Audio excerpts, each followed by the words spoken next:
This is another Spotlight interview. I'm here with USF Professor Salim Diab. Welcome to the show. Thank you, Kathleen. Thank you for inviting me. All right, so can you tell me a little bit about your background?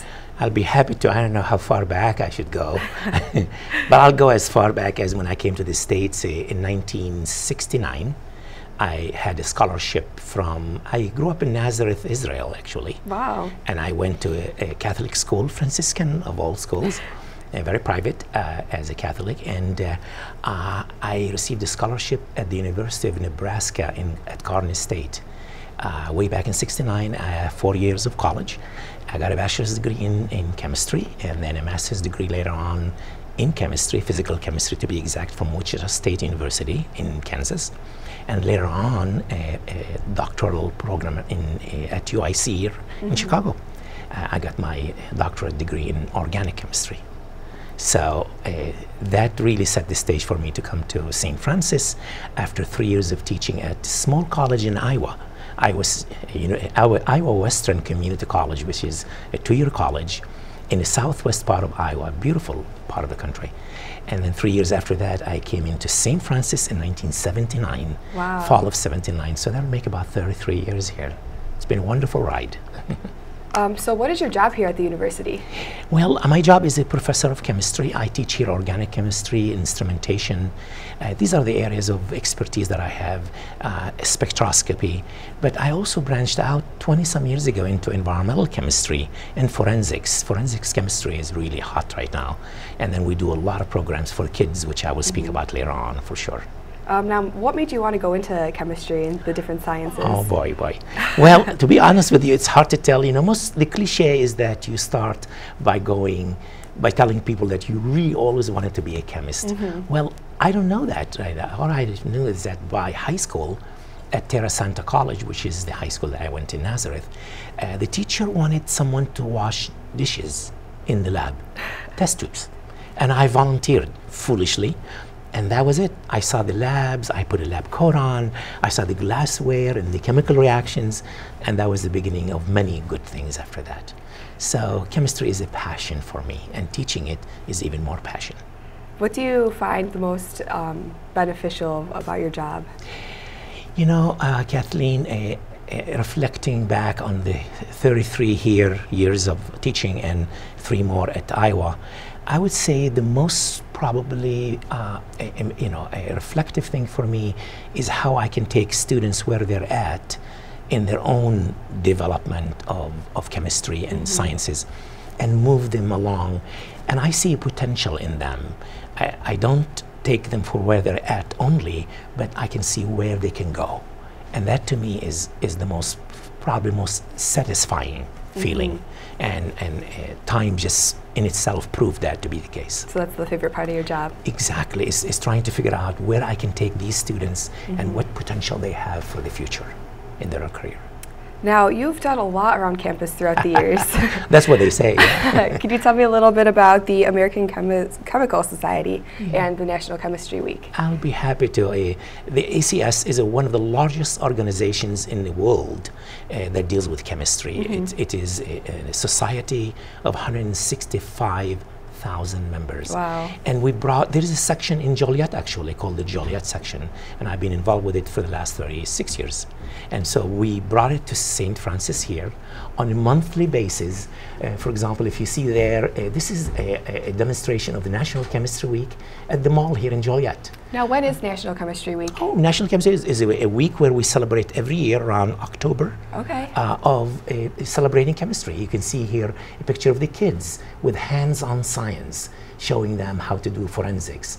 And this one here shows the students doing demonstrations in the chemistry laboratories during National Chemistry Week.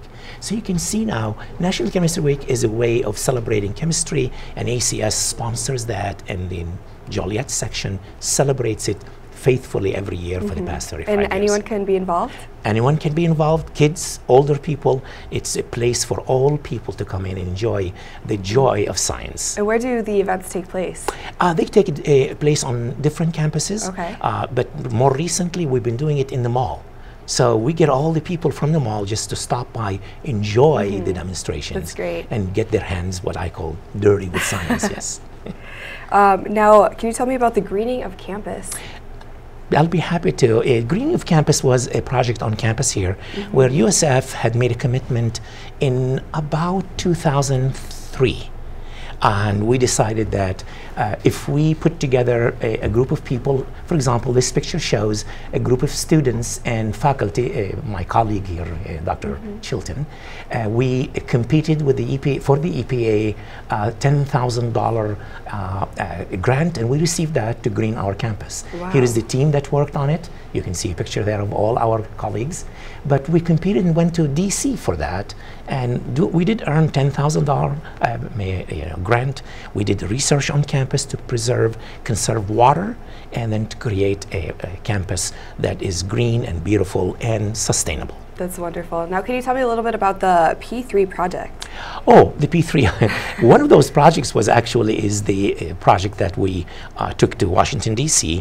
It's a EPA student initiated project of creating what I would call a initiative on campus that will show the commitment to sustainability. And our students did a wonderful job with it. In fact, if you go on Taylor Avenue here on campus, there is a parking lot that was built through the EPA grant that we collect water from it and trying to study the water conservation on campus. Now, how long ago did you go to Washington, D.C.? And that was in 07.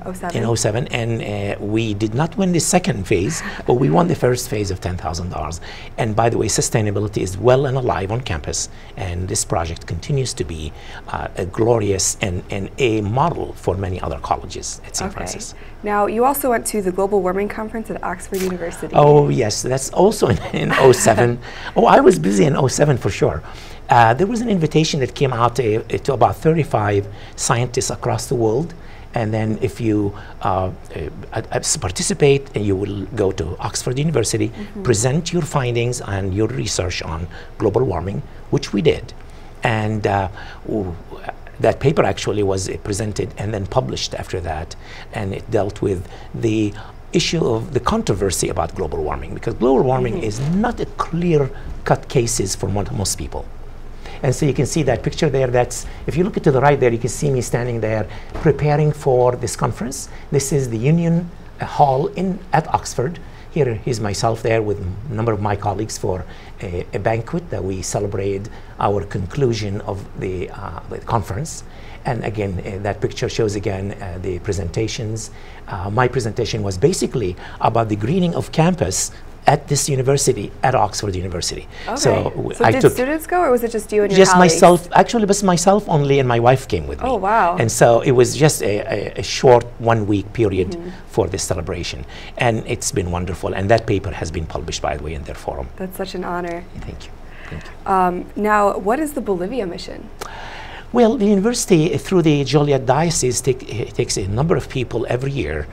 There have many missions. One of them is university missions, where students and faculty from St. Francis, Louis, and Benedictine go on this mission in June. I joined them in 07, let's see, yeah, 08 and 09. You can see the locals there. We go there to the barrios, help the poor. But I also participated, by the way, with the university faculty and students. And you will see that in the next slide. This is a group of faculty from the chemistry department. Wow. I took my projects on green chemistry that I do in the laboratories, and you can see that faculty was participating. Here are the students, by the way, also at Bolivia. Now, do they go every year? They go every year, and I have gone in 08 and 09 trying to do either research or help the poor as part of the mission from the Joliet diocese. It's wonderful. I recommend it to everyone, and many students are going. In fact, they're going again this year. We have about 11 or 12 students going to Bolivia. Now, how do students get involved with the mission trip? With the mission? Actually, they just register for it. They have to do some fundraising. Any student can join in. It's a wonderful trip, about 12 to 15 days.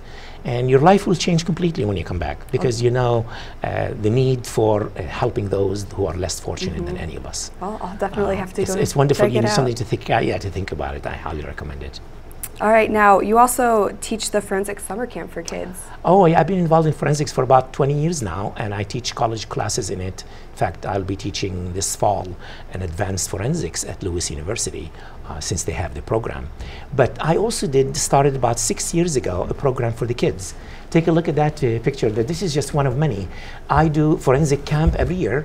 And I do the camp in around June, July. In fact, this year will be our 6th annual celebration. We'll bring kids in the morning and in the afternoon for a whole week. They register for it. You can see how wonderful they look. They look so excited. Actually have hands-on forensic celebration. They learn really, we set up a crime scene, literally, in the laboratory. And they collect the evidence, they take the evidence to the laboratory, they do real science with hands-on at their level. This sounds like so much fun. It is so much fun. We take the young ones, age 6 to 12 in the morning, and then 12 to 18 in the afternoon. And it's been faithfully done every year, and I was asked again this year to go ahead and if I would be willing to do it, and of course I would do it. My heart is with the children. I travel all the way to Bolivia just to be helpful to the children, and I incorporate that on campus here for the kids in the area, because I believe they are the future of our society, of our community. Definitely. Well, it sounds like you've had a very successful career. It's very busy and enriching. I'll be honest with you. I never saw my career as a career or an extension of any job. It is part of my life. It is actually integrated in the way I do everything, what I do. I spend more time here sometimes than I spend at home, only for the reason that it is integrated so well in my life. And it has been enriching and joyous, and I want to thank University of St. Francis for giving me the platform to practice what I've been called to do, because this is a calling. I also want to thank my family, my wife, Janelle, our children, Tony, Ramon, Khalil, and Anna, for their support, because you need a support system at home before you can do all the work to the community. You take care of yourself first, you take care of your family, and then the extended family will be the community and the world at large. Thank you for Thank you so much for being here. It's my pleasure, and take care.